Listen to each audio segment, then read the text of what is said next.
Hey everybody, Dirty Dan here. So today I'm going to be talking about the first part of the process of adding a Rivarossi coal loader to my layout. So, let's hop right in.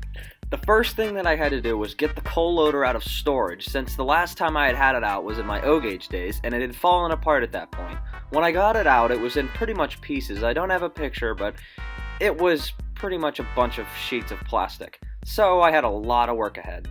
I think it's important that I need to explain exactly how this loader works before you guys can exactly understand why this was such a pain in the ass. So, let me just say that this may seem simple on paper, right? But when put out and fully fleshed out, it is a hassle to get working. Well, especially after like 50 years of sitting in somebody's basement. But anyways, so here's how it works. This is the solenoid. There's two solenoids actually. Now, when you hit one of them, this is in the open position, and there would normally be a hole here, and that would go up to the coal bunker where it would release the coal, and this would be open, so it would be releasing it, and then you see there's this transparent piece, that would be basically the chute, and that's what transfers the coal into the car. Now, whenever you hit this back solenoid and give power to it, it's going to retract and close this. Now, I didn't exactly model this perfectly here, but this would be just a brick, and this would close it off. And whenever you hit the front solenoid here, it opens it, and you get your open position. Now, like I said, this seemed simple on paper form and in model form here, but when this is fully, done, it's a bit more difficult than you might think. But yeah, so here you go. So, the model. So, what I'm about to show you here is the actual mechanism of the coal loader in its first test after I've glued the solenoid back on and put everything back together. I've lightly oiled the chute, or not chute, the door, just to give it a little bit of help.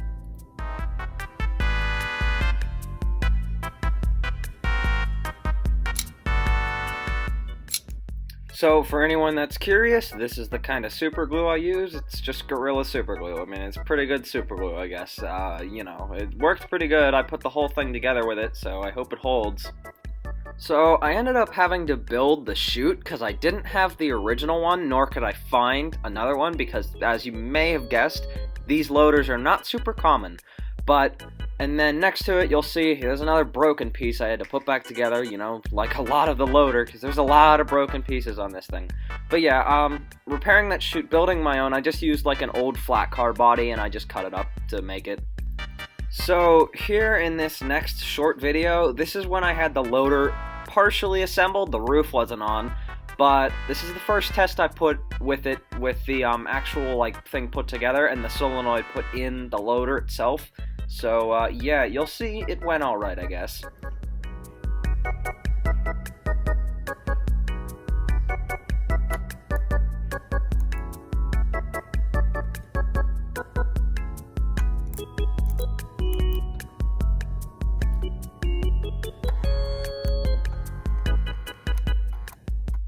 If I hadn't had enough trouble already, the actual inside of the loader decided to not be sealed, and as you can see, there's a clear gap in between the chutes that would lead the coal/gravel to the actual hole where it would get unloaded. So, of course, I had to come in with a hot glue gun and seal it all up. So, after quite a bit of fiddling around with this thing, here's it finally put completely together, and I gotta say, I really love the look of this thing. It looks awesome. Now, before we move on to the first successful test with the loader, I need to point out, so I was originally using this coal kind of material, and I don't exactly know what it was. I had it in a Ziploc bag forever, and I found out that it was just way too small, and it would get caught in the loader and jam it up. So, I decided to just say, well, whatever, I'll give it a shot. I had some spare old ballast, I threw it in the loader, and it was like the perfect size. It went through the loader with ease, and you'll see here in this next clip.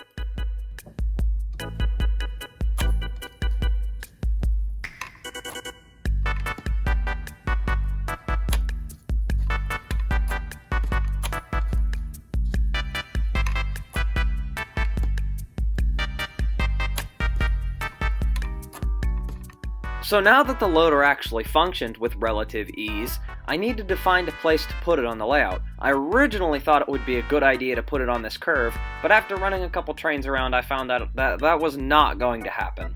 The trains just got caught way too easily, so I decided, you know what, I'll just move the whole loader. And I couldn't figure out what I was going to do. I don't have any sidings, I don't have any other spots to put it, until the little light bulb in my head clicked, and boom, a new siding was born on the layout. I basically just extended the already existing siding that I basically never use because I haven't wired it up yet, because I don't have enough wire, or I'm just too lazy, but you know, it doesn't matter. But anyways, I extended the siding, and you'll see all the building photos as we go along here, but I honestly think it was the perfect spot to put this thing. And I ended up having to shim up the loader with some weights and such, but honestly, I think it looks great. The time had finally come to test the loader on the layout, and this was without load, and just so you can hear the click of the loader, I'm going to turn off the music for a second.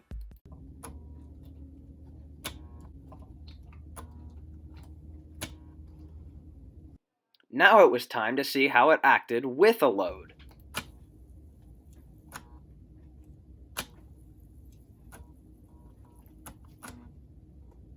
At last, success, and I loved it.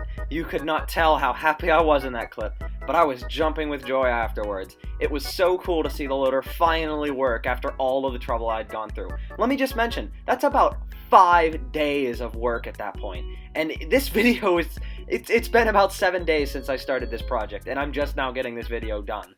It's insane how much time I spent on this loader. But anyways, so now we just get to watch the scenery come in, and I honestly think it was pretty beautiful, although the scenery's not fully done, and you'll see that in the end here.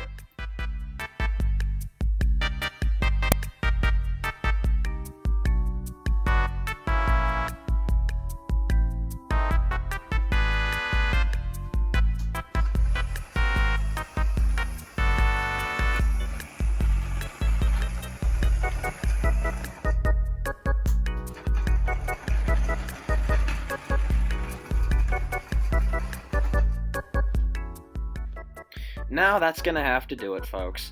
Unfortunately, I didn't have enough resources, nor have I have enough finished sections of the layout to get this completely done in one video. So there will be a sequel / part 2 to this in the future. Not sure when, but I'll get around to it eventually. So I hope you guys enjoyed, and I'll see you next time.